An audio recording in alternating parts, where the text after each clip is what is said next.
Bismillahirrahmanirrahim. Assalamualaikum warahmatullahi wabarakatuh. Alhamdulillahirabbil alamin. Anak-anakku semua, siswa dan siswi MI Muhammadiyah Karanganyar yang Pak Guru banggakan. Kita kembali lagi pada pembelajaran Al-Quran Hadis ya. Yang mana pada minggu yang lalu kita sudah belajar surat Al-Kafirun ya. Sudah belajar maknanya, kemudian lafadznya, kemudian kandungannya. Nah, pada kesempatan kali ini kita akan melanjutkan materi Al-Quran Hadis di semester 2 ini, yaitu kita akan belajar tentang surat An-Nasr. Ya, tentunya anak-anak sudah siap ya. Silahkan anak-anak diperhatikan, kemudian dicatat apa yang perlu dicatat. Ya.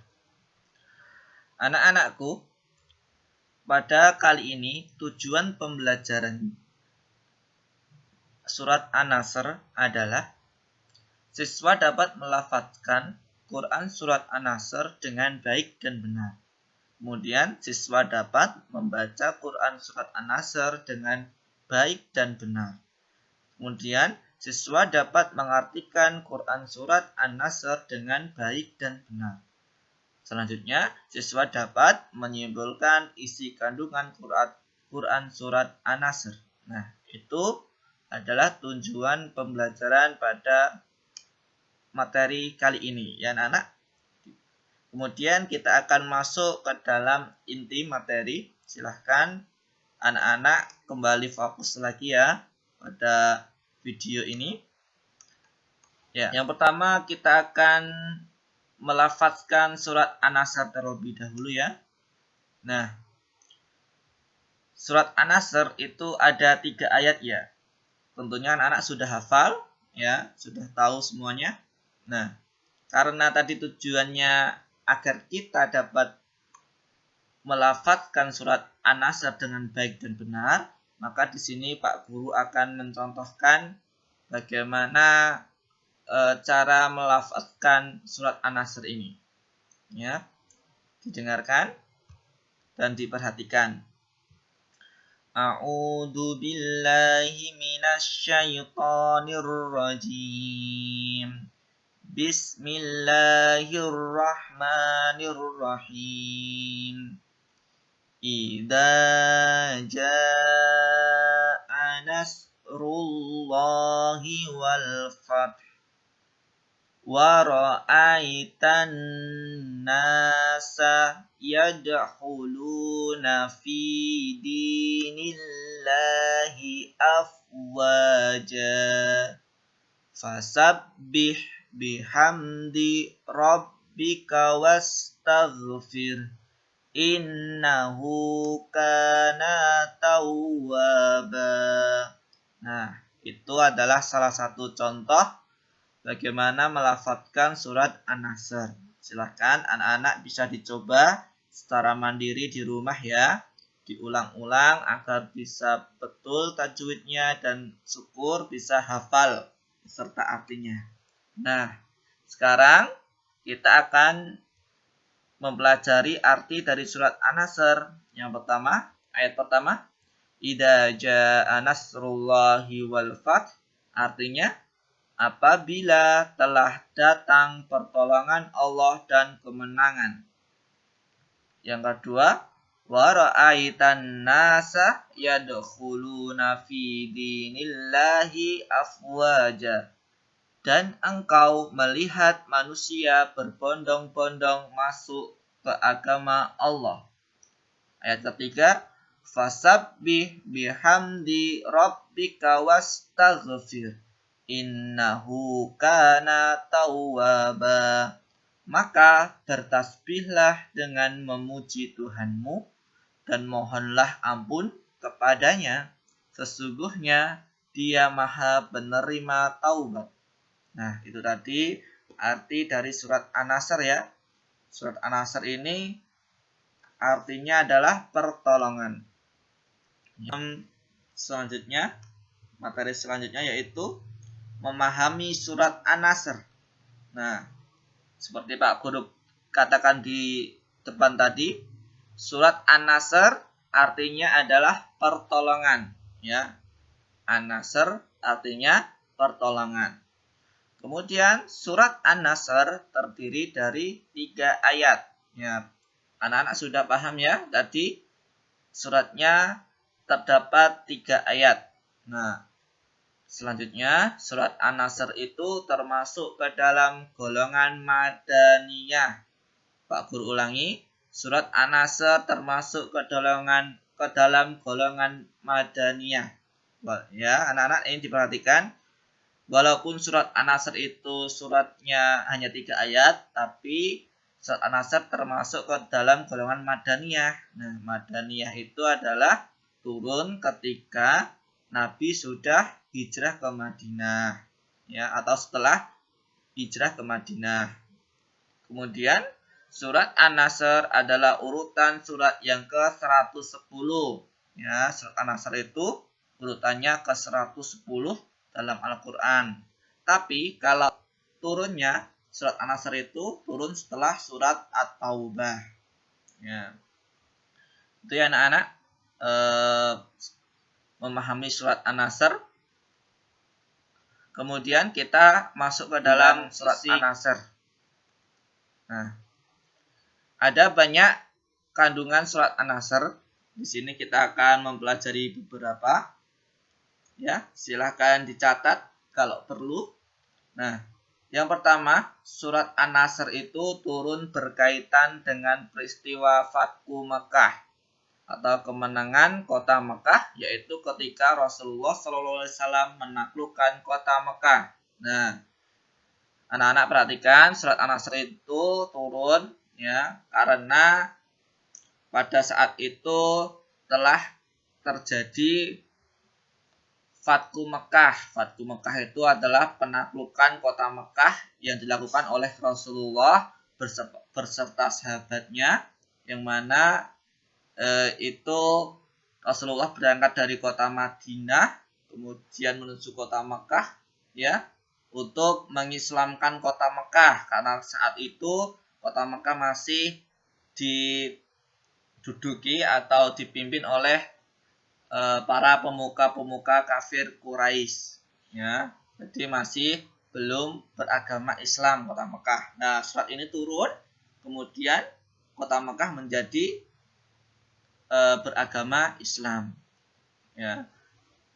Kemudian yang kedua, kesulitan Nabi Muhammad SAW dalam berdakwah menyebarkan agama Islam pada akhirnya mendapat kemenangan. Nah, ini anak-anak sudah tahu ya, pasti belajar juga di pembelajaran SKI, bahwasanya Nabi Muhammad itu ketika awal-awal berdakwah di kota Mekah, itu banyak sekali cobaan yang Nabi Muhammad dan sahabatnya lalui. Banyak yang disiksa, kemudian banyak yang diusir oleh saudaranya, banyak yang kehilangan harta, dan lain sebagainya. Nah, surat An-Nasr ini menunjukkan bahwasanya Allah itu memberikan kemenangan pada umat Islam setelah sekian lama berjuang untuk berdakwah agama Islam, mendakwahkan agama Islam. Ya, kemudian yang ketiga, perkara yang hak atau benar, yaitu agama Islam pasti akan menang, dan perkara yang batil, yang salah itu atau kejahatan itu pasti akan kalah. Nah, di sini anak-anak perlu ketahui, kalau anak-anak itu dalam kebenaran atau menyerukan kebenaran, itu tidak perlu takut ya. Walaupun kejahatan itu sangat besar, kemudian sangat kuat, anak-anak tidak perlu takut untuk berpegang teguh pada kebenaran atau agama Islam atau ajaran-ajaran yang diajarkan dalam agama Islam, ya. Karena walaupun kita saat ini sedang kalah, ya, suatu saat pasti kita akan menang dari kejahatan tersebut atau kezaliman tersebut. Jadi anak-anak harus istiqomah dalam kebaikan ya. Kemudian isi kandungan yang keempat yaitu bahwa pertolongan dan kemenangan itu datangnya dari Allah. Nah, kewajiban manusia itu berusaha dan berdoa.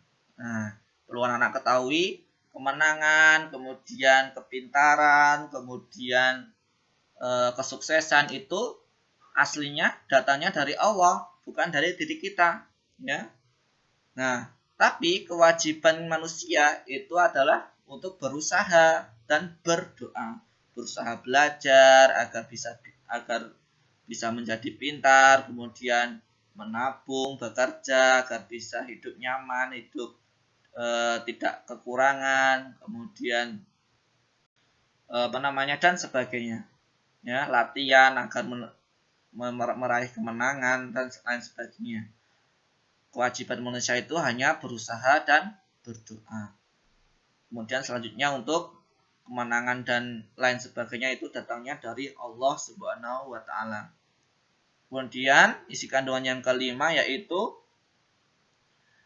surat An-Nasr juga mengandung perintah kepada manusia untuk bertasbih dan memuji kepada Allah Subhanahu wa taala atas kemenangan yang telah diraih dan meminta ampun atas segala kesalahan dan dosa yang telah dilakukan. Nah, anak-anak, kalau anak-anak sudah diberikan kemenangan, kemudian diberikan kesuksesan, diberikan prestasi, itu anak-anak harus bersyukur kepada Allah Subhanahu wa taala dan memuji Allah Subhanahu wa taala karena semua itu adalah pemberian Allah. Nah, dan selain itu anak-anak juga harus meminta ampunan atas kesalahan dan dosa kita yang kita lakukan agar Allah lebih sayang dan cinta kepada kita. Kandungan yang ke-6, pintu kemenangan itu selalu dibukakan. Dalam surat An-Nasr dijelaskan bahwa agama yang dibawa Nabi Muhammad pasti membawa kemenangan. Allah memerintahkan kepada hambanya agar meminta pertolongan dan kekuatan kepadanya. Pertolongan dan kemenangan datangnya dari Allah Subhanahu wa taala. Yang ketujuh, surat An-Nasr memberikan semangat akan datangnya pertolongan Allah kepada Nabi Muhammad. Yang pada waktu itu masih banyak masyarakat Mekah yang menolak ajaran dakwah Islam. Jadi surat An-Nasr ini turun untuk menjadi motivasi bagi Nabi Muhammad dan sahabat-sahabatnya pada waktu itu untuk tetap istiqomah, kemudian berjuang, berdakwah, mendakwahkan agama Islam, ya, walaupun masyarakat Mekah waktu itu sangat menolak dakwah Islam, ya. Nah, surat An-Nasr ini sebagai motivasi Nabi Muhammad bahwasanya umat Islam itu pasti akan menang, ya. Jadi tetap semangat, tetap istiqomah dalam kebenaran. Yang kedelapan, disebabkan kesabaran Nabi Muhammad SAW dalam berdakwah dan pertolongan Allah Subhanahu wa taala, sedikit demi sedikit masyarakat Arab memeluk agama Islam. Nah, di sini dijelaskan bahwasanya ketika kita menginginkan sesuatu itu juga harus dengan sabar, ya, tidak terburu-buru, ya. Kita harus yakin saja bahwasanya pertolongan Allah itu pasti akan ada, ya. Yang kesembilan yaitu Allah memerintahkan kepada manusia agar mensucikannya dan meningkatkan syukur kepadanya. Nah, kita juga harus banyak-banyak bertasbih kepada Allah, kemudian bersyukur kepada Allah juga. Nah, kemudian yang terakhir yaitu selalu bertaubat dan meminta ampun kepada Allah atas segala dosa yang telah diperbuat. Jadi, kalau kita kan manusia, ya, jadi tidak terlepas dari salah dan dosa. Namun, seorang muslim yang baik ketika sudah melakukan kesalahan dan dosa, kita berusaha untuk meminta ampun kepada Allah dan bertaubat agar tidak mengulangi dosa dan kesalahan tersebut. Itu anak-anak untuk pembelajaran pada kali ini, ya, untuk materi surat An-Nasr. Silakan jikalau belum paham nanti bisa ditanyakan kepada guru anak-anak masing-masing, ya. Ya, anak-anak, untuk pembelajaran kali ini akhiri. Wassalamualaikum warahmatullahi wabarakatuh.